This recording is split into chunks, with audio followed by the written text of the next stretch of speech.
образовали компанию две семьи, Кулаковы и Извековы. Вот, мы являлись родственниками. И с той стороны, со стороны Извеков, Олег, вот один из партнеров, он был конструктор, он и сейчас конструктор. Он был, будем так сказать, тем конструктором, который мог и реально выдавал и идеи, и установки на проектирование достаточно смелого содержания и необычного. Ну, первая группа продукции, которая выпускалась фирмой, она выпускалась на колени. Она выпускалась в виде проектных решений по воротам, подъемным, необычной конструкции, которой в России не было. Эта первая серия продукции пользовалась огромной популярностью на рынке. С одной выставки, допустим, на Фрунзенской выставке, когда мы стояли, там нас окружала толпа, как минимум там 20, 30, 50 человек. Такой сейчас на данный момент очень трудно представить. Ну и заказывали не просто там частники, а заказывали достаточно заметные фигуры того времени. Многие фирмы заказывали. Центробанки, Екатеринбурга, Москвы, ряд банков на Якиманке. Вот такие вот заказы. Это комплектовались нашими изделиями. Защищались банкохранилища, защищались те зоны, которые подвергались там особому надзору. Но вот что касается периода, когда шел монтаж ворот, там очень много было и забавного происходило, и с тем, с чем мы встречались первый раз. Один раз заказчик, рассчитываясь, сказал, что, ребят, вот я снимал вас на камеру, спасибо, даже угостил в конце монтажных работ. Вот, но если бы что-то пропало там с гаража, вы бы здесь, вот здесь бы оказались. Ну и когда он показал, где здесь, там был огромный аквариум с пираями. Вот такие были вещи удивительные, конечно.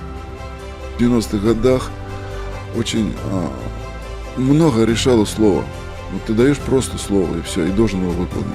И я думаю, это один был из залогов успеха, потому что мы практически ни с кем не поссорились. На базе нашей фирмы родилось другое направление, которое потом выделилось в самостоятельное. Это производство кованых изделий. Ну, очень интересное направление. Мы его освоили в структуре нашей фирмы. Создан был определенный коллектив с определенными навыками и пакетом оборудования. Потом он выделился самостоятельно, я уже говорил, направление. Вот, был опыт работы в Северной Америке, был экспорт в Штаты. Как память, что ли, как, может быть, какой-то след, который мы оставили в плане участия в этом рынке в Канаде, в то же самое. Это отделанное представительство генконсульства в Квебеке нашими изделиями. Православный храм на набережной, тоже наши работы. И, значит, газеба — это некий домик такой вот, в котором сейчас, как говорят, я слышал, встречают консулов с почетной миссией в нашем консульстве. Тоже наша работа.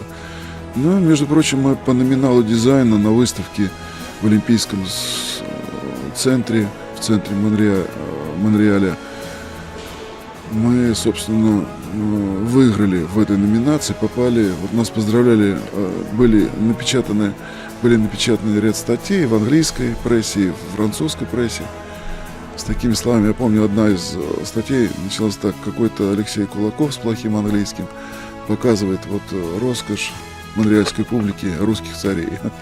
Ну, смешно, конечно. Прошли определенный путь по этому направлению. Я считаю, что не маленький путь. На данный момент эта продукция, то есть здание с проектными решениями, у нас является профильным. В 2013-м наш предел был 18-метровый пролет.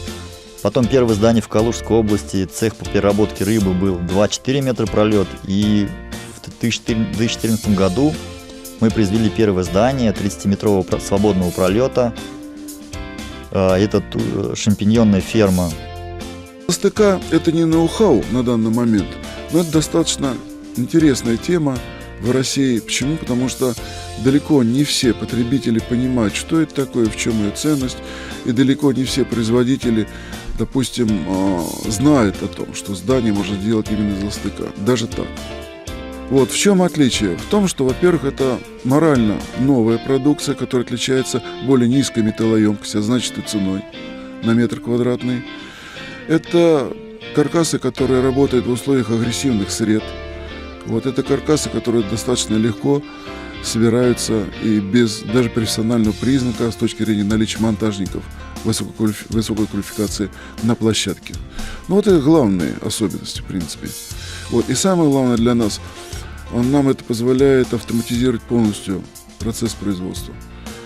И количество ошибок, наших ошибок, они практически нулевые, минимальные, будем так говорить. По сэндвич-панелям очень тяжело нам давалось, то есть вхождение, как бы соответствовать эталонным материалам, которые делали наши те же конкуренты и как бы передовые на тот момент фирмы, производящие сэндвич-панель. Вот. По этой, значит, линии практически все узлы мы меняли, практически все меняло. То есть и линии профилировки меняли, клеевую систему меняли, то есть пресс меняли, работу пресса. То есть все для того, чтобы, вот как я еще раз говорю, добиться тех технических условий, которые приблизили бы нас к эталонным по этой сэндвич-панели. Значит, второе направление – это у нас черный металл.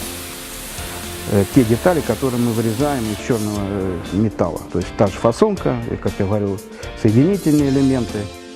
На данный момент у нас порядка 60-70% составляют заказчики повторные, что само по себе говорит о том, что к нам возвращаются люди и заказывают второй, третий раз. Что для нас, конечно, считаю, это главный результат многолетней деятельности. Чем запомнился? Ну, я пришел достаточно молодой в компанию, запомнилось то, что небольшой коллектив, очень дружный, ну, как бы в отличие от крупных производств. Значит, формирование коллектива шло из одного принципа, что этот коллектив обслуживает не там какого-то Кулакова директора или замдиректора, а этот коллектив обслуживает рынок. Это главное. Работать было сложно, трудно, ну, можно сказать, всегда интересно, как вы осваивать новую продукцию, производство. Система представляет собой 7 шагов, где клиент в анкетном виде заполняет свои параметры и на выходе имеет именно представление о здании в плане не только его внешнего вида, но и в плане металлоемкости, его цены. Он получает все документы. Мы на него делаем сейчас ставку, наверное, главную с точки зрения маркетинговых и исследований, и с точки зрения механизмов продвижения нашего товара. Роль главного проектировщика фактически передается от компании к самому клиенту.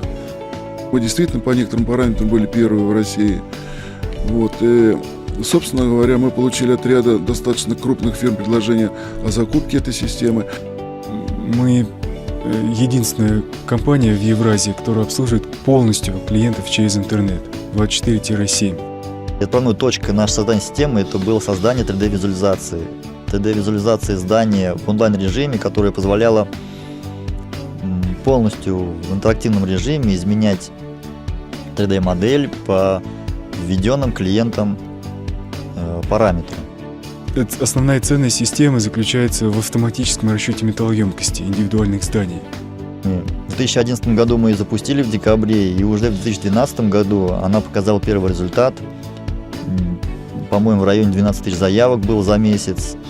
К ней была прилеплена система, привязана система CRM, позволяла нам оформлять заявки, тут же видеть какие-то потребности клиентов, изменения какие-то вводить.